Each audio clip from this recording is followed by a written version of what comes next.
Irmãos, Mateus, capítulo 10, verso 16. Eis que eu vos envio como ovelhas para o meio de lobos. Sede, portanto, prudentes como as serpentes e simples como as pombas. E acautelai-vos dos homens, porque vos entregarão aos tribunais e vos açoitarão nas suas sinagogas. Por minha causa sereis levados à presença de governadores e de reis, para lhes servir de testemunho, a eles e aos gentios. E quando vos entregarem, não cuideis em como ou o que haveis de falar, porque naquela hora vos será concedido o que haveis de dizer. Visto que não sois vós os que falais, mas o Espírito de vosso Pai é quem fala em vós. Um irmão entregará à morte outro irmão, e o pai ao seu filho. Filhos haverá que se levantarão contra os progenitores e os matarão. Sereis odiados de todos por causa do meu nome. Aquele, porém, que perseverar até o fim, esse será salvo. Quando, porém, vos perseguirem numa cidade, fugi para outra, porque em verdade vos digo que não acabareis de percorrer as cidades de Israel até que venha o Filho do Homem. Amém. Temos lido até o verso 23. Meus irmãos, nós já temos então meditado em algumas oportunidades sobre esse trecho aqui, esse texto, que inclusive é conhecido como o segundo grande sermão do Senhor. O primeiro grande é Mateus capítulo 5, conhecido como Sermão do Monte. E depois nós temos novamente aqui um sermão no sentido de ele gastou tempo, nosso Senhor Jesus gastou tempo aqui falando com os seus discípulos. E Mateus teve o cuidado de deixar registrado, porque seria importante para nós, milhares de anos depois, mais de 2000 anos. A Igreja de Jesus Cristo precisa lembrar, a Igreja de Jesus Cristo precisa ouvir novamente o sermão do Senhor Jesus, as palavras do Senhor Jesus. E é importante, irmãos, então nós também entendermos que aqui Jesus está dando uma comissão, ele está enviando os seus discípulos em uma missão que consiste de levar o Evangelho da paz, em levar a mensagem de que ele, Jesus, é quem reconcilia o homem com Deus. Ele, Jesus, veio a este mundo para cumprir toda a justiça de Deus. Então, nós podemos, nesses textos que estamos meditando, também encontrar a comissão de Jesus.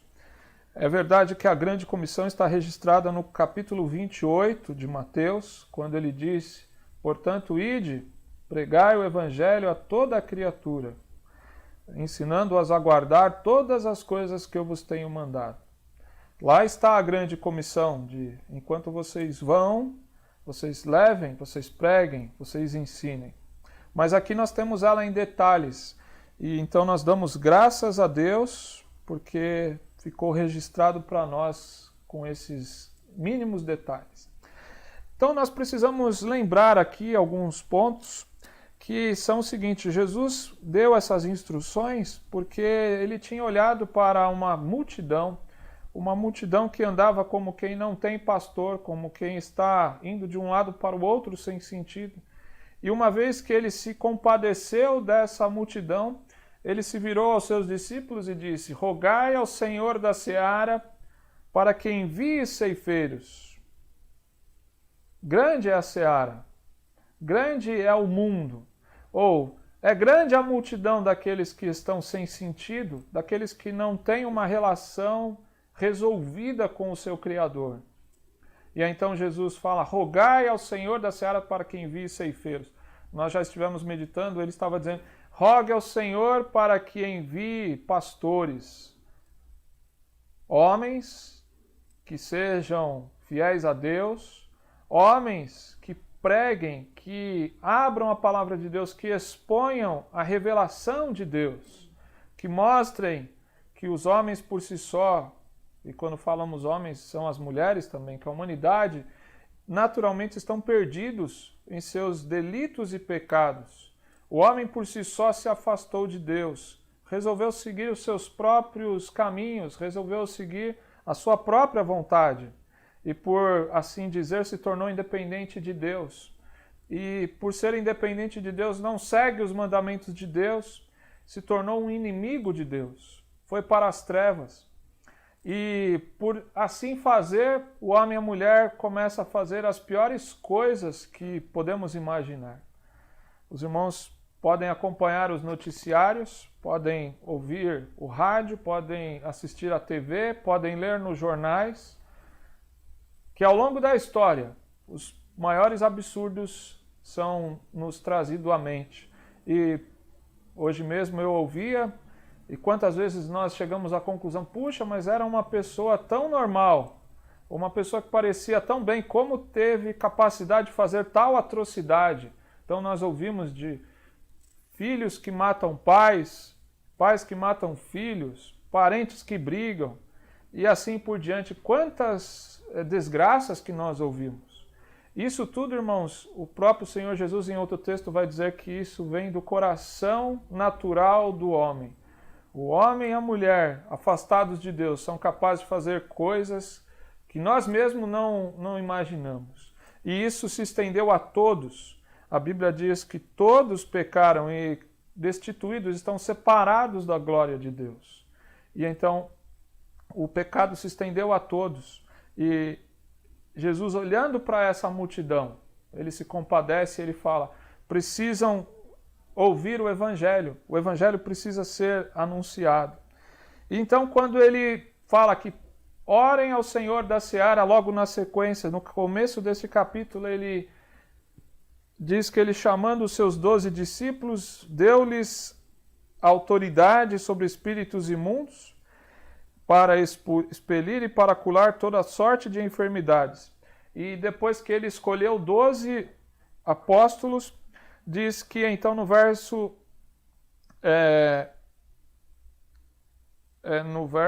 5, ele então envia aqueles homens. E a estes 12 enviou Jesus, dando-lhes as seguintes instruções, verso 5, e que nós já meditamos. E quando ele dá as instruções, nós pudemos tirar lições da última meditação, que ele mostra os caráteres, as características dos apóstolos, e que nós podemos também, a partir daí, deduzir as características dos pregadores do Evangelho. Então, por exemplo, Jesus disse que eles não deveriam levar riquezas com eles. Eles nem sequer deveriam levar 2 jaquetas, 2 túnicas. Eles nem sequer deveriam se preocupar com o que haveriam de comer. Não deveriam se preocupar, inclusive, onde deveriam ficar. Mas eles deveriam, de graça, anunciar aquilo que eles tinham recebido de graça. E diz, inclusive, que eles deveriam se sustentar daqueles que dessem acolhida. Então, quando eles chegassem em uma cidade, eles deveriam procurar uma casa onde houvesse acolhida, onde eles entrassem e, ao anunciar paz para aquela casa, se houvesse uma recepção da paz, se ali tivesse um filho da paz, eles ali deveriam permanecer. E eles deveriam se sustentar do que dessem para eles. E aí nós pudemos então ver que o Evangelho é uma coisa interessante, porque é Deus quem prepara o caminho, mas ele usa os seus servos. E então os seus servos, a marca deles é que eles não se prendem em riquezas, em bens materiais, em poder, mas eles carregam algo que é precioso, que é a palavra de Deus. E Paulo vai dizer que é um tesouro em vasos de barro. E eles levam isso. E quando eles chegam e ali existe, então, preparado por Deus, uma igreja, essa mesma reunião de pessoas, esse mesmo grupo, é suficiente para sustentar os ministros da palavra de Deus, aqueles que pregam, aqueles que vão levar as boas novas de salvação. E então, nós já pudemos ver isto. Mas agora, irmãos, nós estamos diante de uma instrução que o Senhor passa um tanto mais desafiadora. E um dos textos mais difíceis que nós encontramos em toda a Bíblia. Nós estamos diante de um texto difícil, irmãos. Por quê? Ao mesmo tempo, então, que os apóstolos estão sendo enviados, nós sabemos que eles eram a base da igreja do Novo Testamento. Eles estavam recebendo a revelação de Deus, eles tinham autoridade recebida de Jesus para receber a revelação e depois registrar. E isso haveria de ser a base para a igreja que perduraria por séculos e hoje chegou até nós. Mas o Senhor Jesus, é muito interessante que ele não esconde as dificuldades, irmãos. Ele não esconde em que meio haveria de se dar o envio das boas novas. Quando nós lemos hoje, verso 16, diz assim: Eis que eu vos envio como ovelhas para o meio de lobos. Jesus não esconde dos seus primeiros discípulos e não esconde de nós hoje, irmãos. Qualquer um que se interessa pela salvação das almas, e aqui estão juntos os ministros da palavra de Deus, os pregadores, estavam os apóstolos aqui, primeiramente, mas também estão aqueles que vão ensinar as crianças na escola dominical, estão aqueles que vão visitar os doentes de casa em casa, estão também aqueles que se engajam no ministério da evangelização. Então, existem várias formas de evangelização, desde ir às ruas para distribuir um folheto, para conversar com as pessoas, ir a um hospital e fazer ali um ministério de capelania, ir até um asilo, ali confortar aqueles que já estão nos últimos anos de sua vida, ir até as escolas e pegar alunos que estão na flor da idade. Então existe um ministério de evangelização no meio de universitários. Enfim, existem inúmeras formas de levar o evangelho e levar a mensagem que em Cristo Deus reconcilia-se com o homem, com a humanidade. Que em Cristo há perdão, que em Cristo há uma boa notícia. Mas Jesus adverte: olha, eu estou enviando vocês como ovelhas no meio de lobos. Nós precisamos entender bem isso, irmãos. Do que é que Jesus estava aqui falando?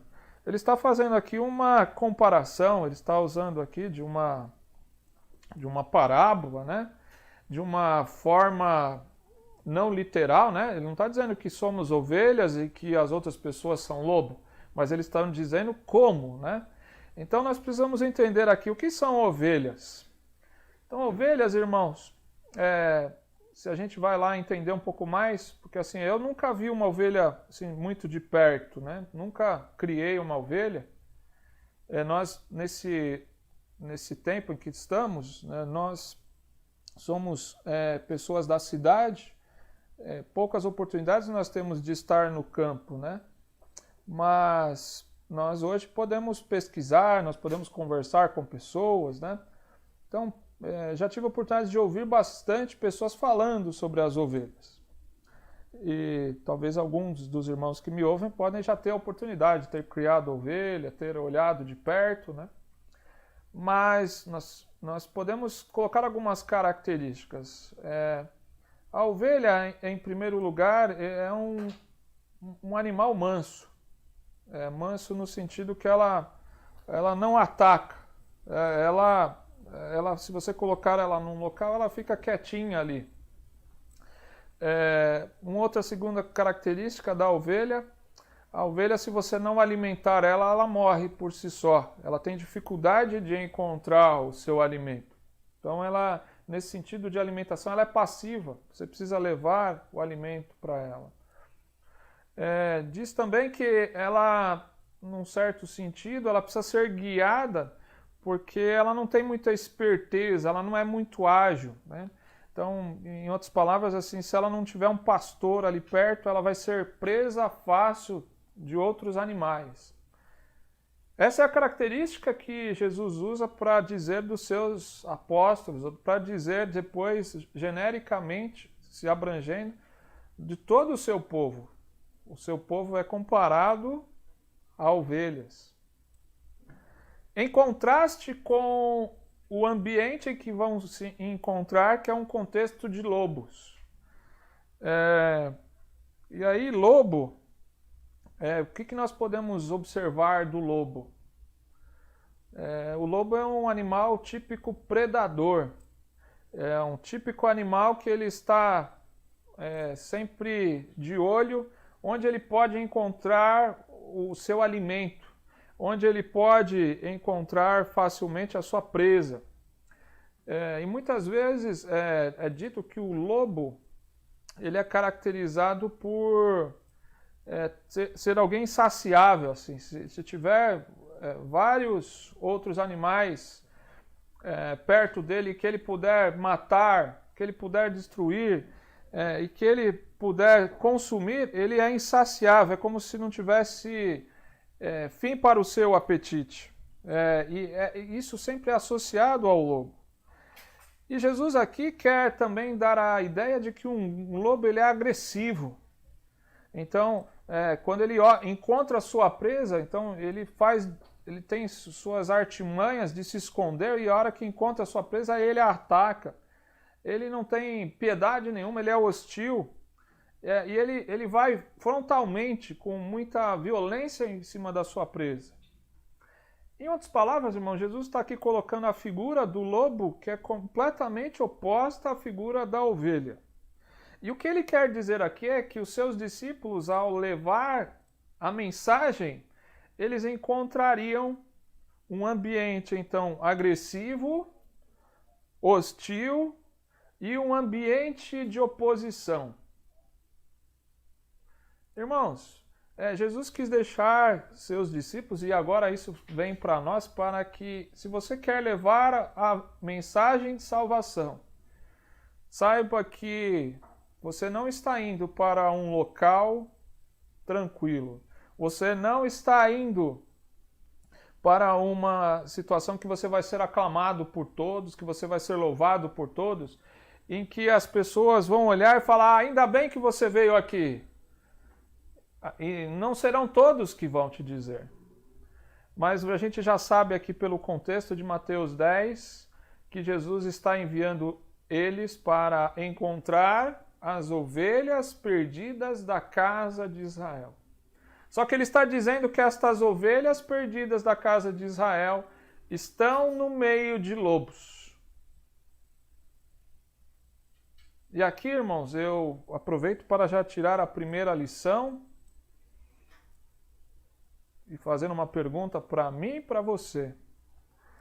A primeira lição, então, é que o Senhor Jesus comissionou os seus apóstolos para que, então, eles fossem a base da igreja. E agora a igreja que está há 2000 anos, e nós fazemos parte dela, graças a Deus, nós também temos essa mesma comissão, esse mesmo mandamento. Portanto, ide, pregai o evangelho a toda a criatura, ensinando-as a guardar todas as coisas que eu vos tenho mandado. E o contexto disso, o local onde nós somos enviados, é um local hostil, irmãos. É um local que não aceita prontamente a palavra do Senhor. E aí a pergunta é, você e eu ainda assim vamos continuar? Jesus, irmãos, quando contou isso, é interessante como Lucas também registra, depois os irmãos podem meditar melhor, mas é em Lucas 10. Em Lucas 10 temos o registro paralelo aqui desse texto, e Jesus vai falar da mesma coisa. Mas é interessante que Lucas, como nós já pudemos também perceber, muitas vezes ele coloca junto questões importantes, junto perto do texto. E aí, então, lá em Lucas 10, um pouco antes, Lucas, então, antes de ele entrar em Lucas 10, está escrito assim, Lucas 9, 57. Indo eles caminho fora, alguém lhe disse: seguir-te-ei por onde quer que fores. Mas Jesus lhe respondeu: As raposas têm seus covis e as aves do céu ninhos, mas o Filho do Homem não tem onde reclinar a cabeça. E a outro disse Jesus, segue-me. Ele, porém, respondeu, permite-me ir primeiro sepultar meu pai? Mas Jesus insistiu, deixa os mortos sepultar os seus próprios mortos. Tu, porém, vai e prega o reino de Deus. Outro lhe disse, seguir-te-ei, Senhor, mas deixa-me primeiro despedir-me dos de casa. Mas Jesus lhe replicou, ninguém que tendo posto a mão no arado, volta para trás, e que volta para trás, ou olha para trás, é apto para o reino de Deus. Eu li aqui em Lucas só para nós percebermos que é interessante que Jesus nunca escondeu as dificuldades da obra. Jesus nunca escondeu as dificuldades da missão. E ele sempre colocou, olha, você de fato está preparado? Você está vendo como é difícil? Olhe para mim, eu não tenho um lugar nem para descansar. É isso mesmo que você quer? Então a pergunta que hoje aqui eu tenho que responder, você que me ouve também, primeiro, você já é uma ovelha do Senhor Jesus? Se é uma ovelha do Senhor Jesus, você rapidamente vai trazer para o teu coração algo que nós chamamos que é um peso, mas é um peso bom. É algo que lhe incomoda, porque você vai olhar ao seu redor, você vai ver pessoas perdidas, pessoas em trevas, pessoas sem sentido de vida, e você vai sentir vontade, desejo de levar esta mensagem a eles. Mas você já considerou o preço? Você já considerou as condições de que você será enviado como uma ovelha no meio de lobos? E às vezes nós nos enganamos, né, irmãos? Às vezes nós rapidamente queremos, a gente olha e fala assim, mas aquela pessoa é tão boa, só falta aceitar Jesus. E às vezes essa pessoa que nós consideramos tão boa, irmãos, é um parente nosso, é alguém perto de nós. Irmãos, não se iluda, se não aceitou o Senhor Jesus, se não se arrependeu de seus pecados, se não creu no sacrifício todo suficiente de Jesus, irmãos. Jesus está dizendo que eles terão comportamento de lobos. Como ele vai dizer aqui, isso vai se apresentar dentro da própria casa, dentro da nossa própria residência. O que é que você tem feito, irmãos? Porque aqui agora ele vai dizer assim, uma vez que eu mando vocês como ovelhas no meio de lobos, sede, portanto, prudentes como as serpentes e simples como as pombas. Jesus gostava de usar comparações, e novamente agora ele compara com dois outros animais. Ele diz então que uma vez que nós somos enviados como ovelhas no meio de lobos, agora nós temos que ter duas características de dois animais. Ser prudentes como as serpentes e ao mesmo tempo simples como as pombas. O que é que o Senhor Jesus quis dizer aqui, irmãos? Primeiro eu preciso lembrar de uma coisa. Jesus está falando aqui de como a gente reage ao que ele disse, para a gente levar o evangelho, para a gente ir em busca das ovelhas perdidas da casa de Israel. Irmãos, é comum dois extremos aqui. Há um extremo em que nós, com medo de ofender as pessoas, nós, com receio de serem inconvenientes, nós assumimos uma postura de absoluto silêncio onde estamos. Então nós pensamos assim, eu já fui salvo, eu já fui atingido pela graça do Senhor, e agora aqui eu vou passar calado. Então no meu serviço, na minha condução, na minha casa, na minha vizinhança, vou ficar calado. Alguns chamam isso de a síndrome do agente secreto de Deus. Se você não diz, ninguém sabe que você é evangélico, que você crê na Bíblia, que você crê em Jesus. Irmãos, muitos têm reconhecido que nos nossos dias, na verdade é de uns 100, 200 anos para cá, a maioria dos que se dizem cristãos adotam essa postura. Preferem se calar. preferem não abrir a boca a respeito de Deus. Mas existe um outro extremo, irmãos, que são aqueles então que não medem o local que estão, a hora, o momento, e querem quase que à força fazer com que todos os homens aceitem o Evangelho, ou aceitem a nossa religião, ou venham à nossa igreja. Existem certas pessoas então que estão falando sobre a Bíblia o tempo todo, estão falando sobre Deus o tempo todo.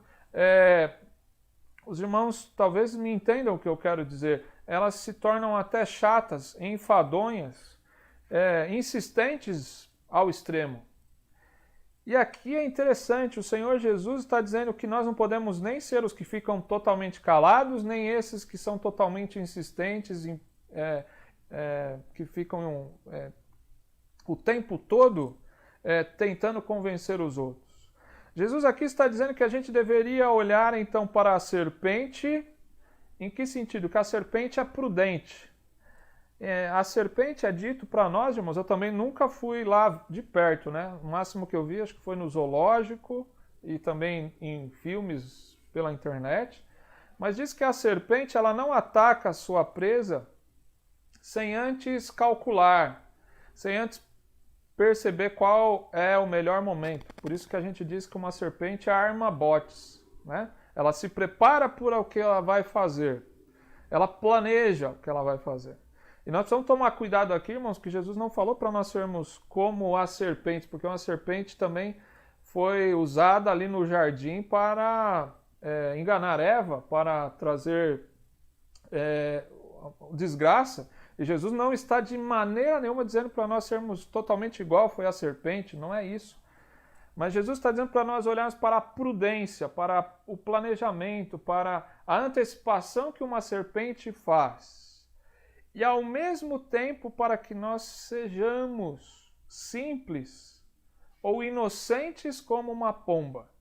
Se nós olhamos para uma pomba sai por aí, a pomba nos convida, né, a ser simpáticos a ela só de se posicionar, né? Nós sabemos que a pomba traz muitas doenças para nós que moramos na cidade.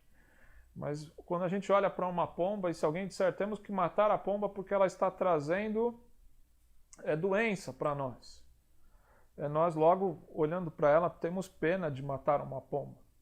Sentimos dificuldades, porque ela passa para nós, é isso que Jesus trouxe aqui, a questão da simplicidade, da inocência.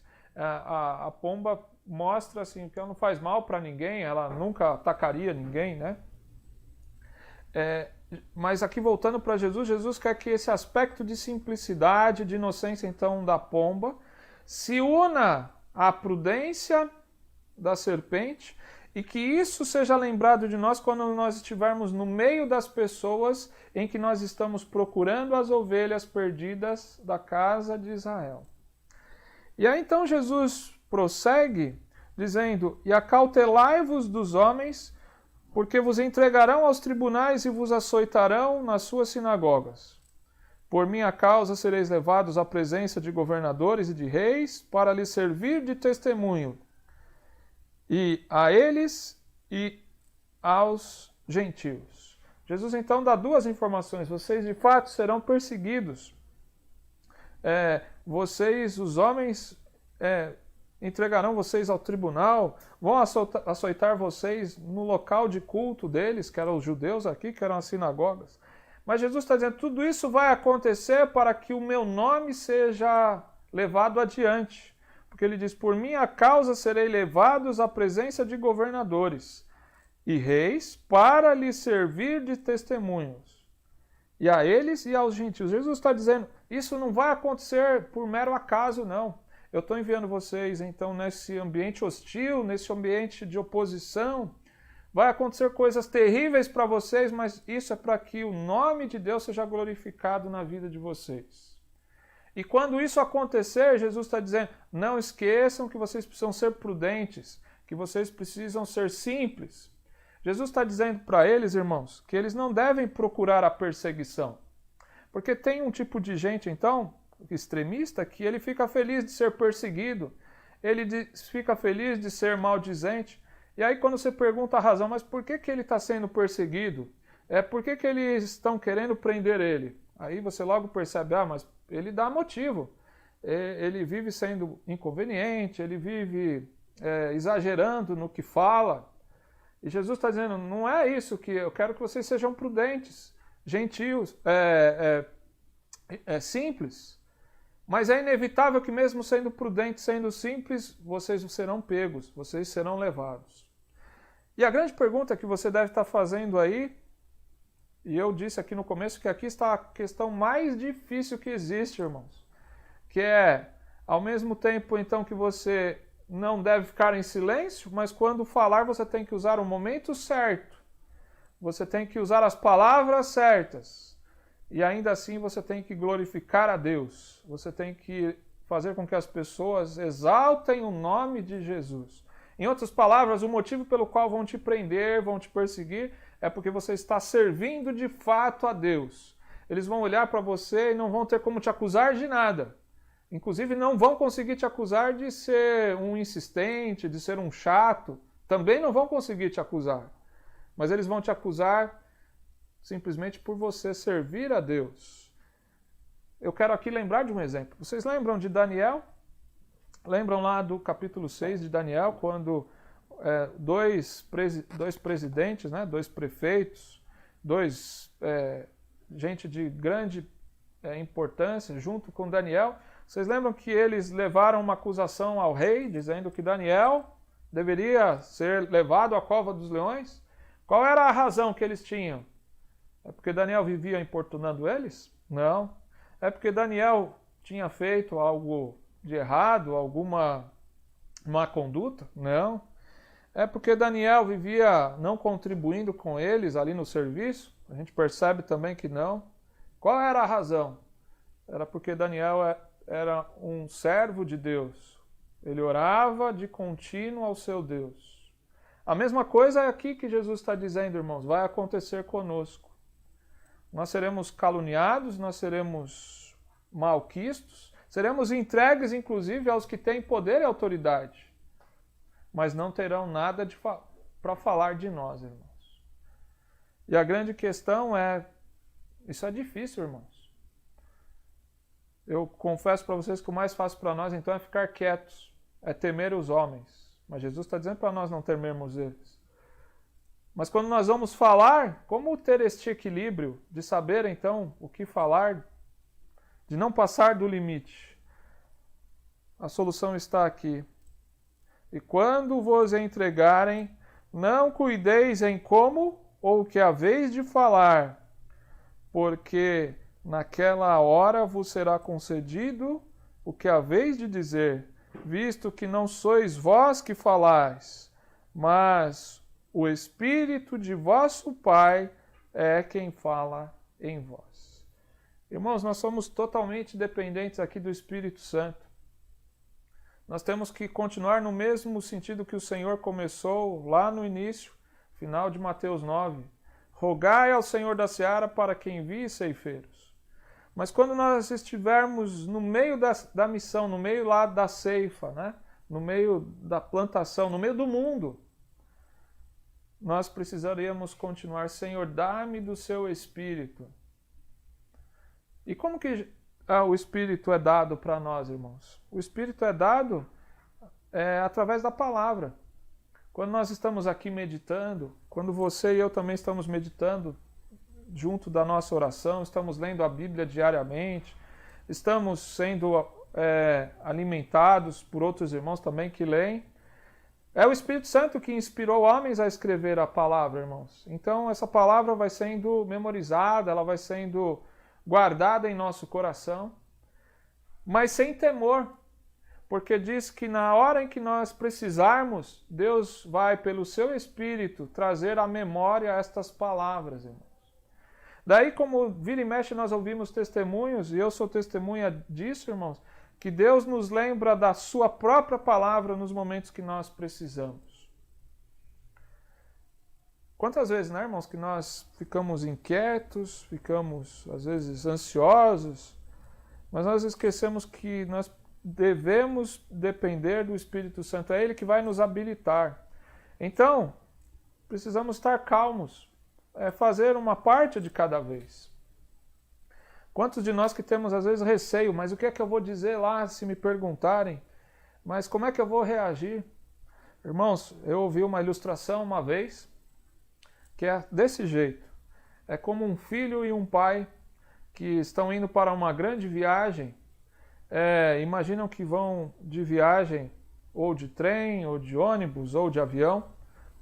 E para a ilustração aqui é interessante o trem, porque o trem muitas vezes exige que nós compremos um bilhete para ter acesso ao trem. Imagine então que o pai vai levando o seu filho, mas o pai não lhe dá o bilhete logo que sai de casa. O pai faz o seguinte, sai com o filho, vai até a estação e quando chega lá na estação e tem ali a catraca para entrar na estação de trem para fazer a viagem, então o pai tira de sua carteira um bilhete e dá na mão do filho. Chegou o momento de passar ali pela catraca, então o filho recebe o bilhete do pai. Irmãos, é da mesma forma com o nosso Pai Celeste. Você confia nele, você tem comunhão com ele, você estuda as Escrituras, você ora, você clama a ele que dê do seu espírito.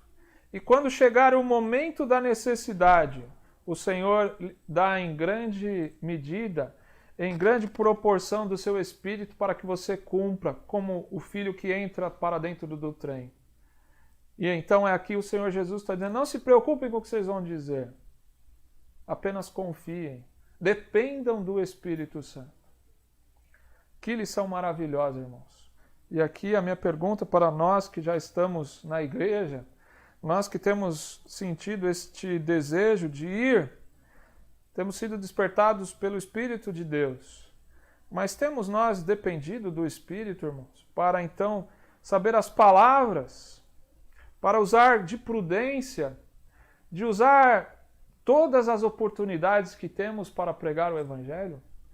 Eu quero aqui, irmãos, dentro desse contexto, trazer algumas palavras do apóstolo Paulo.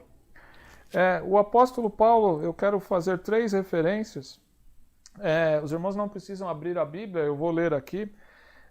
O apóstolo Paulo, ele diz em Colossenses 4:5 assim: portai-vos com sabedoria para com os que são de fora. Aproveitai ao máximo todas as oportunidades.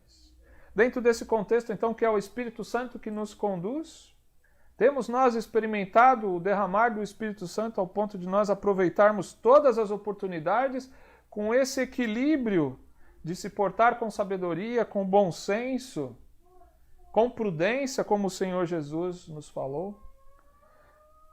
Em outra parte, em Filipenses capítulo 2, verso 15, o apóstolo Paulo diz assim: para que vos torneis puros e irrepreensíveis, filhos de Deus inculpáveis, vivendo em um mundo corrompido e perverso, no qual resplandeceis como grandes astros no universo.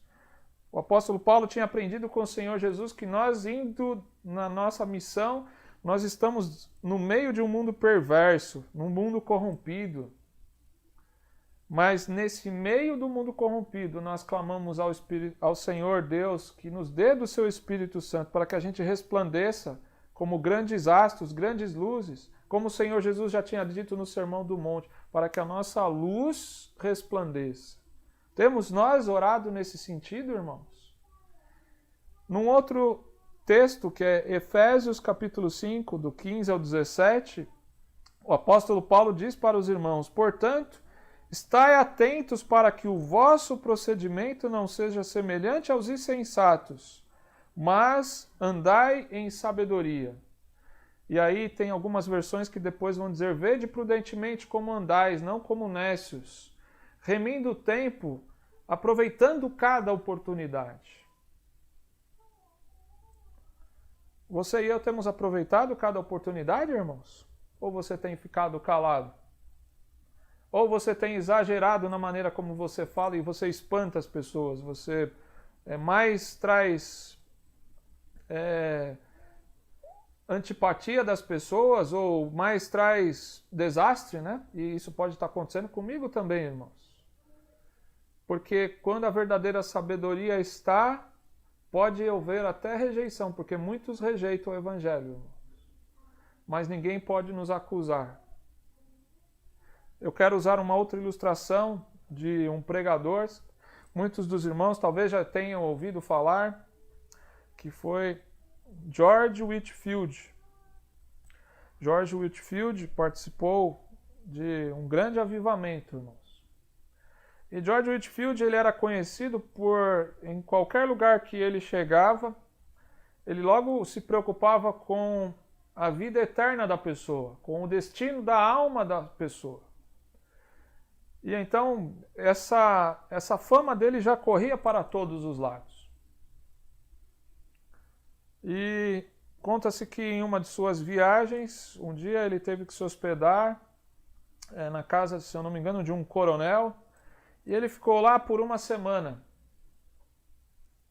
Hospedado lá, reservaram um quarto para ele.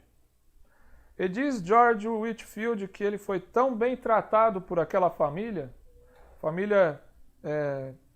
bem abastada, uma família que tinha uma condição social bastante elevada, um status elevado naquela sociedade.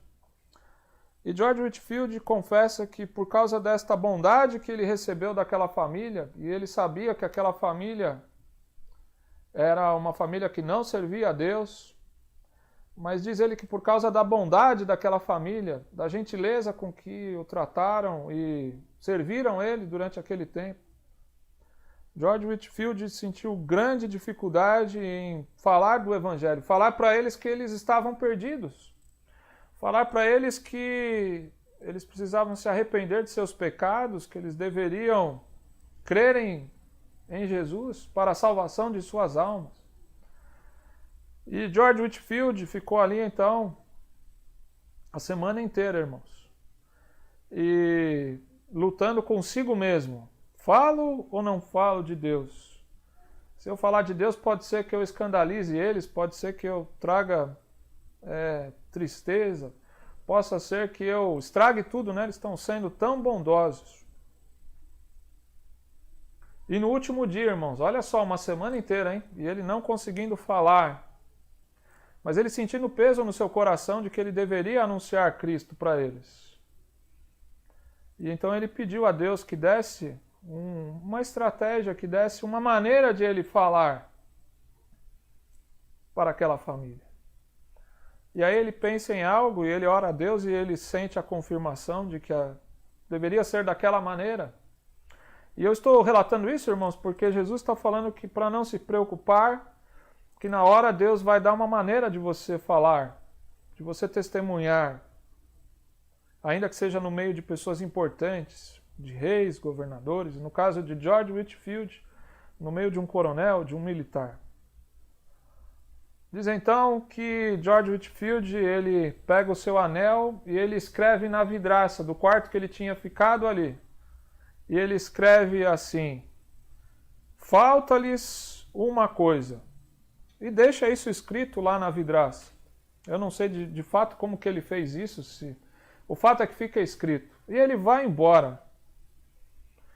Assim que ele foi embora, irmãos, a mulher do coronel, ela fica encafifada, ela fica pensativa. Como é que aquele homem de Deus, que já tinha fama de logo falar da salvação das pessoas, da condição da alma, dos problemas, das inquietações da alma, falar do pecado, como que aquele homem não lhes tinham falado nada, né? Mas aí ela logo sobe e fala: vamos lá ver como ficou o quarto onde ele esteve, né? Onde o homem de Deus se hospedou. E quando chega lá, uma das coisas que ela vê é escrito na vidraça: falta-lhes uma coisa. E aí ela chama o marido, chama os familiares, e aí eles logo pensam consigo mesmos: ah, sim, aquele homem de Deus, ele não nos abandonou, ele se preocupou conosco, mas ele se preocupou com a melhor maneira de nos dizer: e falta-nos uma coisa.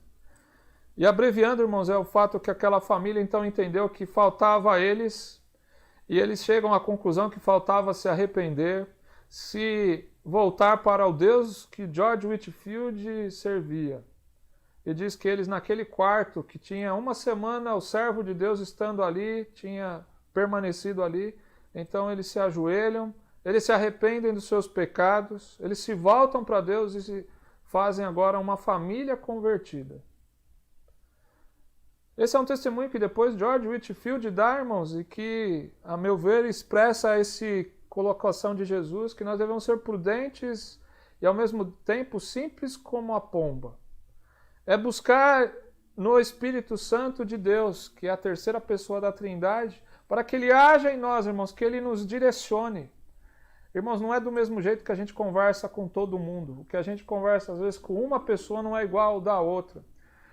A maneira como o Espírito Santo nos conduz em uma circunstância não é o que nós fazemos em outra.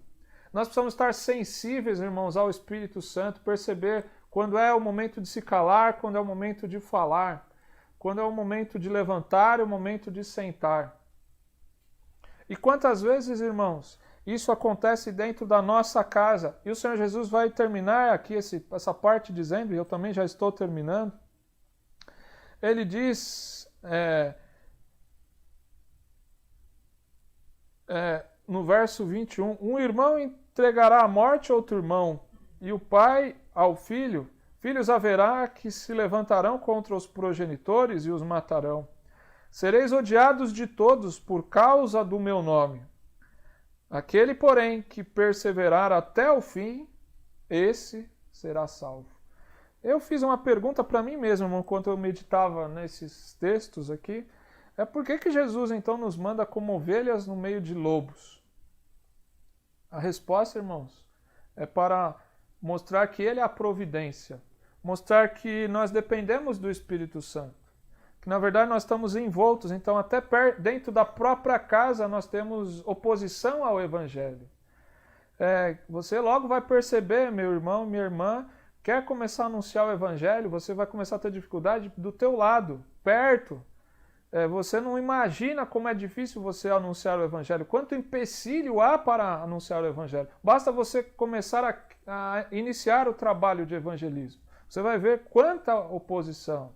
Mas o Senhor Jesus diz assim uma promessa, aquele, porém, que perseverar até o fim, esse será salvo. Vocês terão oposição, mas perseverem. Vocês terão... hostilidade, vão vir pessoas contra vocês como lobos. Perseverem, eu estou com vocês. É isso que o Senhor Jesus está dizendo. Mas ao mesmo tempo é interessante que o Senhor Jesus diz uma coisa, irmãos, que nós precisamos estar atentos também. Ele diz assim, quando porém vos perseguirem numa cidade, fujam para outra. Irmãos, Jesus está dizendo assim que você deve ir lá levar a mensagem, mas tem um limite isso, irmãos. Você foi hostilizado, você foi rejeitado. Jesus está dizendo, não insista, vá para outra. E é interessante que para aqueles discípulos ele disse, olha, porque em verdade vos digo que não acabareis de percorrer as cidades de Israel até que venha o Filho do Homem. Esse texto é difícil de interpretação, mas nós entendemos aqui que ele fazia uma alusão primariamente ao que aconteceu 70 anos depois. Na verdade, perdão, não deve ser 70, porque foi 70 anos depois do nascimento de Cristo. Então aqui Jesus tinha aproximadamente entre 30 e 33 anos. E então 40 e poucos anos aproximadamente depois teve o que nós chamamos de o cerco de Jerusalém, a destruição de Jerusalém. Foi um momento terrível, que o juízo de Deus veio sobre os judeus. Nós entendemos que em grande parte, ou primariamente, porque eles rejeitaram Jesus, e então houve um ataque dos romanos a Jerusalém, destruíram Jerusalém.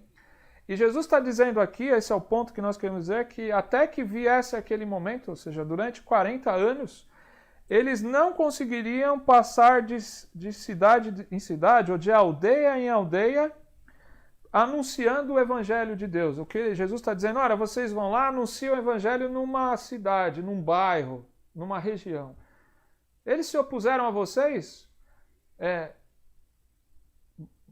batam as sandálias, tirando o pó, em sinal de que vocês de protesto, e vão para outra.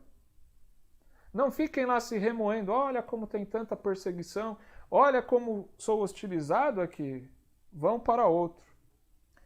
E aqui, irmãos, eu termino então perguntando para nós. Nós temos tido essa sensibilidade, então, de perceber que em certas regiões, em certos lugares, nós já fizemos tudo o que podíamos, nós já levamos o evangelho, nós já buscamos maneiras diferentes e as pessoas não nos ouviram, as pessoas não quiseram o evangelho.